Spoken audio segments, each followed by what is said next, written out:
ముఖ్యమంత్రి అనిత గారు ఒక ప్రెజెంటేషన్ ఇచ్చారు. ఆ ప్రెజెంటేషన్ చూస్తుంటే అదొక ప్రెజెంటేషన్ లాగా లేదు, అనిత ఫ్రస్ట్రేషన్ కనిపిస్తోంది. ఆమె ఏదైతే వీడియోలు చూపించిందో అవన్నీ చంద్రబాబు నాయుడు కూటమి ప్రభుత్వం తయారు చేయించిన ఫేక్ వీడియోస్ని ఏ విధంగా ఆమె ప్రజెంట్ చేసిందో మనం అందరం కూడా గమనించగలిగాం. ఎందుకంటే ఆడవాళ్ళ భద్రత గురించి, బాలికల మీద జరిగే హత్యల గురించి, అలాగే మహిళల మీద జరిగే అఘాయిత్యాల్ని ఆపడం గురించి ఆవిడ ఏ రోజు మీటింగ్లు పెట్టలేదు, ఏ రోజు పవర్ పాయింట్ ప్రెజెంటేషన్లు ఇవ్వలేదు. వాటికి ఎలాంటి ఒక పులి స్టాప్ పెట్టే విధంగా కొత్త చట్టాలను తేవటమో లేదా ఉన్న చట్టాలని సవరించి నేరస్తుల్ని కంట్రోల్ చేసే విధంగా ఏ రోజు చేయలేదు. కేవలం చంద్రబాబు నాయుడు ఇచ్చే ఫేక్ వీడియోల్ని ప్రజెంట్ చేస్తూ జగన్మోహన్ రెడ్డి గారిని తిట్టడానికే ఆమె ముందుకొచ్చిందనేది ఈ రాష్ట్ర ప్రజలు గమనిస్తూ ఉన్నారు. ఎందుకు ఇది నేను చెప్తున్నానంటే ఆమె ప్రజెంటేషన్ చేసిన స్టైల్ చూస్తేనే మీకు అర్థమవుతుంది. ఈరోజు దాంట్లో ఒకటి మనం గమనించవచ్చు. అందరూ ఏమనుకుంటారు, అనిత గారు ప్రజెంటేషన్ ఇస్తుంది, ఓకే జగన్మోహన్ రెడ్డి గారికి కట్టడం చేత కాలేదు, గతంలో చంద్రబాబు నాయుడు 3 సార్లు ముఖ్యమంత్రి అయ్యాడు కదా, ఎన్ని కాలేజీలు కట్టేశాడో, ఎంత అద్భుతంగా కట్టేశాడో, ఏ విధంగా అవి రన్నింగ్ అవుతున్నాయో చూపిస్తారని అందరూ కూడా ఆ ప్రజెంటేషన్ చూడటం జరిగింది. కానీ ఆమె చెప్పిన విషయాలు చూస్తే చంద్రబాబు నాయుడు ఒక్క మెడికల్ కాలేజ్ కూడా కట్టలేదు, దానికి ఆలోచన కూడా చేయలేదు. మనకి జగన్మోహన్ రెడ్డి అనే వ్యక్తి అంటే వయసులో చాలా చిన్నవాడు, చంద్రబాబు నాయుడుతో పోలిస్తే అనుభవం లేదని వీళ్ళు ఎక్కిరిస్తారు, కడప ఎమ్మెల్యేని ఎక్కిరిస్తారు.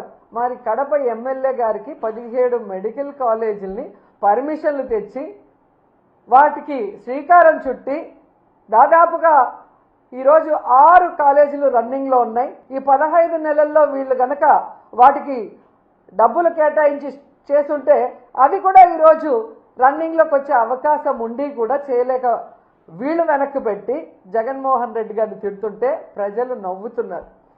ఒక అనుభవం లేని మొదటిసారి ముఖ్యమంత్రి అయిన జగన్మోహన్ రెడ్డి గారి వల్ల కట్టడం చేతనయ్యింది, విజనరీ ఉంది, సీనియారిటీ ఉంది అని చెప్పుకునే చంద్రబాబు నాయుడు వల్ల 4 సార్లు ముఖ్యమంత్రి అయి కూడా ఒక మెడికల్ కాలేజ్ ఎందుకు కట్టలేకపోయారని ఈరోజు ప్రజలు ప్రశ్నిస్తున్నారు.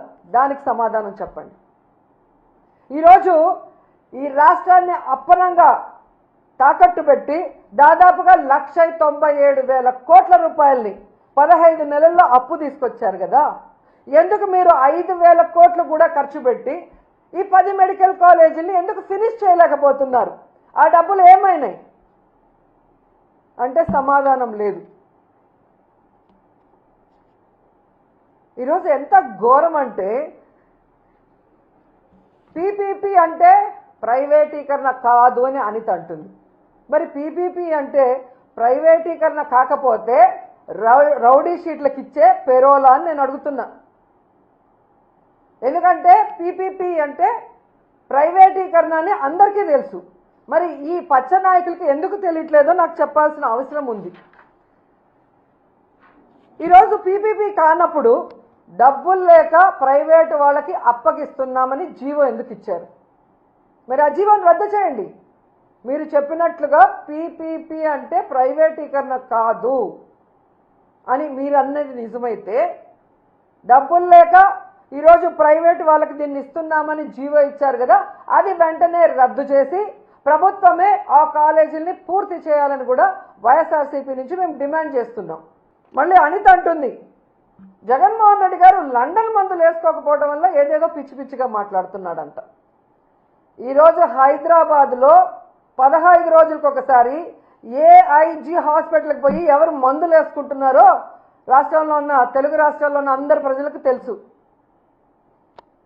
అబద్ధాలు కల్లార్పకుండా ఎలా చెప్పాలో అనేదానికి మందును కనిపెట్టి చంద్రబాబు నాయుడు మీ అందరికీ ఆ మందు ఇస్తున్నాడు కాబట్టే ఈరోజు మీ అందరూ కల్లార్పకుండా అబద్ధాలు చెప్తున్నారు తప్ప, ఈరోజు మీకు దమ్ముంటే నేను వస్తాను, రండి.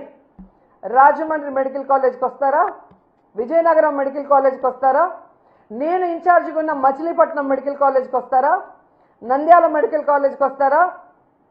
మీ పక్కనే ఉంది కదా, వైజాగ్లో ఉంటావు కదా, పాడేరు, ఆ మెడికల్ కాలేజ్కి వస్తావా?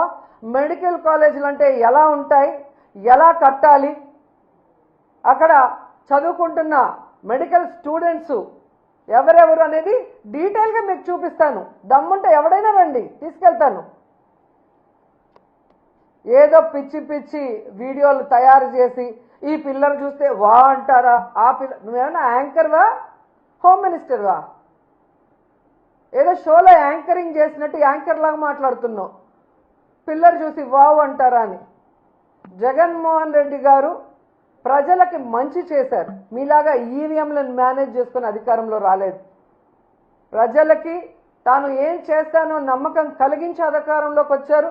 వచ్చిన తర్వాత ఇచ్చిన మేనిఫెస్టోని ఈ దేశంలో ఏ రాష్ట్రంలో ఏ ముఖ్యమంత్రి చేయనటువంటి విధంగా 99% చేసి మీకు ఇచ్చాడు.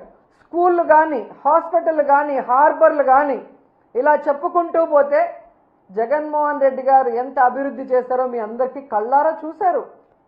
అలాగే ఇచ్చిన వెల్ఫేర్ స్కీమ్స్ అవినీతి లేకుండా డైరెక్ట్గా ఎలా అకౌంట్లోకి పోయాయో అది కూడా మీరు కళ్ళారా చూశారు. అయినా ఏ విధంగా కళ్ళార్పకుండా అబద్ధాలు చెప్పడానికి మీకైనా ఉండాలి, లేదా మీతో చెప్పించి ఆ చంద్రబాబు నాయుడుకైనా ఉండాలి. ఎందుకంటే ఆయన 4 సార్లు ముఖ్యమంత్రి అయినా ఏ రోజు ఇచ్చిన మేనిఫెస్టోని ప్రజలకు అందుబాటులోకి తీసుకురాడు. ఎవరైనా మాట్లాడితే వాళ్ళకి నాలుక మందం అంటాడు, ఎవరైనా మాట్లాడితే వాళ్ళ మీద తప్పుడు కేసులు పెడతాడు.